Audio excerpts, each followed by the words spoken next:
ही दृश्य आहेत पश्चिम बंगालमधील. बंगालमध्ये शुवेंदू अधिकारी यांच्या पीएजी म्हणजेच चंद्रनाथ रथ यांची हत्या करण्यात आली. आता ही हत्या का करण्यात आली आणि यावरून अनेक तर्कवितर्क लावले जात आहेत. ज्या प्रकारे आपण बघतो की बिहारमध्ये प्रत्येक ठिकाणी गोळीबार आणि दंगल होणे निश्चित आहे, अगदी त्याचप्रमाणे बंगालची अवस्था तशीच झालेली आहे. कारण निवडणुकीच्या सुरुवातीपासून बंगालमध्ये छोट्या मोठ्या हिंसाचाराच्या घटना घडत आहेत. या व्हिडिओमधून आपण समजून घेऊयात की चंद्रनाथ रथ यांची हत्या का करण्यात आली, त्यामागे नेमकं काय कारण आहे आणि त्या हत्येमागचं राजकारण समजून घेऊयात. नमस्कार, मी साजिद, आपण पाहताय तरुण भारत कोल्हापूर. आपल्या सगळ्यांना माहिती आहे की पश्चिम बंगालच्या निवडणुका या भारताच्या राजकीय इतिहासातील आणि भाजपच्या राजकीय भविष्यासाठी महत्त्वाची होती आणि ते भाजपने सत्यात उतरून दाखवलं आहे. 294 पैकी 207 जागा जिंकत भाजपने बहुमताचा आकडा ओलांडला आहे आणि पश्चिम बंगालमध्ये सरकार स्थापन केलं आहे. त्यानंतर पश्चिम बंगालच्या राजकारणामध्ये अनेक घडामोडी घडल्या, जसे की ममता बॅनर्जी यांनी आपल्या मुख्यमंत्री पदाचा राजीनामा देण्यास नकार दिला. निकालानंतर आता पश्चिम बंगाल धुमसत आहे. निकालानंतर एकमेकांच्या कार्यकर्त्यांना टार्गेट करणे हे पश्चिम बंगालच्या निवडणुकीमध्ये काही नवीन नाही. 2021चं उदाहरण आपण जर बघितलं तर भाजपच्या कार्यकर्त्यांना घरात घुसून संपवण्यात आलं होतं. त्याचीच पुनरावृत्ती पश्चिम बंगालमध्ये झाली आहे.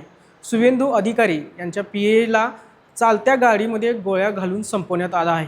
ही बातमी बघितल्यानंतर मनामध्ये आपल्या एकच विचार येतो की बिहार उगाच बदनाम आहे, खरा गेम प्लॅन तर पश्चिम बंगालमध्ये होतोय. या घटनेमुळे बंगालमध्ये राजकीय वातावरण चांगलेच तापले. ही घटना उत्तर 24 परगणा या जिल्ह्यातील मध्यमग्रामच्या दोहर या परिसरामध्ये घडली. हा भाग बांगलादेशच्या बॉर्डरजवळचा आहे. अत्यंत संवेदनशील असा हा भाग मानला जातो. दुचाकीवरून आलेल्या हल्लेखोर आणि रात्री उशिरा चंद्रनाथ रथ यांच्या स्कॉर्पिओ गाडीला अडवून त्यांना ठार मारण्यात आलं. निकाल लागल्यानंतर आतापर्यंतच्या आकडेवारीनुसार 5 जण दगावल्याचं वृत्त समोर येत आहे. ममता दिदी आधीच म्हणत आहेत की राजीनामा देणार नाही, मनमानी कारभार ममता करत आहेत, असंच काहीचं चित्र आपल्याला दिसत आहे.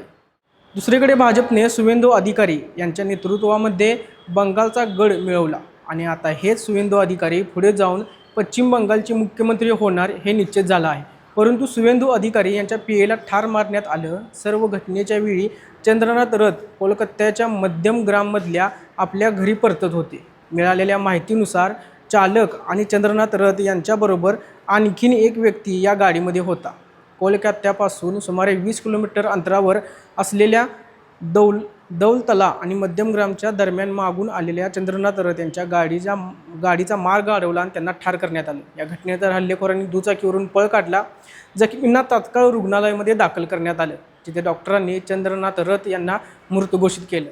या घटनेनंतर भाजपने ममतांच्या तृणमूल काँग्रेस पक्षावर जोरदार टीका केली. टीएमसीने देखील या प्रकरणामध्ये चौकशीची मागणी केली आहे. या घटनेची आपला काहीही संबंध नाही. जे कोणी दोषी आहेत त्यांना तात्काळ ताब्यात घेऊन त्यांच्यावर कारवाई करण्यात यावी, असं टीएमसीनं म्हटलं आहे.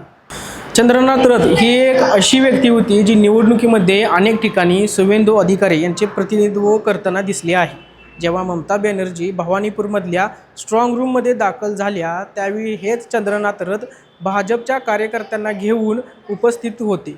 विशेष म्हणजे 30 एप्रिलला बंगाल निवडणूकमधील मतमोजणीच्या अवघ्या 3 दिवस आधी ममता बॅनर्जी या भवानीपूरमध्ये दाखल झाल्या होत्या. त्याचवेळी चंद्रनाथ रथ तेथे दाखल झाले. त्याच रात्री पूर्व मिदनापूर इथल्या आपल्या मूळ गावी शुवेंदू अधिकारी निघून गेले. शुवेंदू अधिकारी यांच्या अनुपस्थितीमध्ये त्यांनी मतमोजणी केंद्राच्या बाहेर या आंदोलनाचे नेतृत्व केले. चंद्रनाथ रथ वय वर्ष फक्त 42. पश्चिम बंगालमध्ये भाजपचे नेते शुवेंदू अधिकारी यांचे अत्यंत जवळचे आणि विश्वासू सहकारी होते. राजकारणात येण्यापूर्वी त्यांनी भारतीय हवाई दलामध्ये 20 वर्ष नोकरी केली. हवाई दलातून निवृत्त घेतल्यानंतर त्यांनी काही काळ कॉर्पोरेट क्षेत्रामध्ये देखील काम केलं. त्यांनी राहडा रामकृष्ण मिशनमधून आपले शिक्षण पूर्ण केले. त्यांच्यावरती रामकृष्ण मिशनच्या विचारसरणीचा एक खोल प्रभाव पडला होता. एका टप्प्यावर त्यांनी आध्यात्मिक मार्गाचा अवलंबसुद्धा केला होता. चंद्रनाथ रथ यांनी 2019च्या सुमारास अधिकृतपणे शुवेंदू अधिकारी यांच्या टीममध्ये प्रवेश केला. शुवेंदू अधिकारी तृणमूल काँग्रेसचे मंत्री होते. त्यानंतर 2020मध्ये हे शुवेंदू अधिकारी भाजपमध्ये दाखल झाले. तेव्हा रथ यांचे कुटुंब देखील त्यांच्या आई वडील हासिरथ यांच्यासह भाजपमध्ये आले. ते सुवेंदू अधिकारी यांच्या राजकीय कामामध्ये पडदे मागून एक महत्त्वाची भूमिका ते करत होते. संघटनात्मक काम किंवा व्यवस्थापनाचे कोणतेही काम असेल किंवा पक्ष कार्यकर्त्यांसोबत समन्वय साधणं असेल, ही सगळी महत्त्वाची कामे तेच करत होते. आता त्यांना इतक्या वाईट पद्धतीने संपवलं जाते की याचे परिणाम काय होतील हे सुद्धा पाहणं तितकंच महत्त्वाचं असणार आहे. सुवेंदू अधिकारी हे आता मुख्यमंत्री पदावर जाणे हे निश्चित झालेले आहे. ते म्हणाले, हा सगळा पूर्वनियोजित कट आहे. त्यांनी पक्षाच्या कार्यकर्त्यांना शांतता राखण्याचं आवाहन केलं आहे. ते पुढे म्हटले की भाजप आता बंगालला गुंडांपासून मुक्त करण्याची प्रक्रिया सुरू करणार आहे. आता बंगाल पोलीस या घटनेची सखोल तपास करणार आहेत. या घटनेसाठी किंवा चंद्रनाथ रथ यांना मारण्यासाठी सराईत गुंडांचा वापर केलेला आहे.